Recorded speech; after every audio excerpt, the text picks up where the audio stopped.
প্রায় মসজিদে দেখা যায় লেখা থাকে লাল বাতি জ্বলা অবস্থায় সুন্নতের নিয়ত করিবেন না। এটা কতটা যৌক্তিক? লাল বাতি জ্বলা অবস্থায় নামাজের নিয়ত করবেন না, এই লিখে দেওয়ার কোন একটা প্রয়োজনীয়তা, কোনো যৌক্তিকতা এখন অন্তত নাই। নামাজের জামাত শুরু হবে ধরুন 1:15-তে। এখন কেউ এসে নফল বা সুন্নতের নিয়ত করবে, আর বাকি আছে 1 মিনিট। তো 1 মিনিটে নিয়ত করে সে তো নামাজ শেষ করতে পারবে না, তাই না? তো এই মুহূর্তে তাকে শুধু এই বার্তাটা জানানো যে ভাই নামাজের বাকি আর আধা মিনিট আছে, বা 1 মিনিট আছে, বা 1 মিনিট আছে, বা কয়েক সেকেন্ড আছে, আপনি এই মুহূর্তে নামাজের নিয়ত করিয়েন না। তো এটা মৌলিকভাবে খারাপ কিছু না যে সে দাঁড়িয়ে অপেক্ষা করবে, যেহেতু কয়েক সেকেন্ড আছে।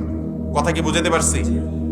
কিন্তু কিন্তু যেহেতু এখন নামাজের জামাত কয়টায় হয় প্রত্যেকটা মসজিদের সামনে লেখা আছে না নাই, তাহলে এটা যে কারোর জন্য সহজ।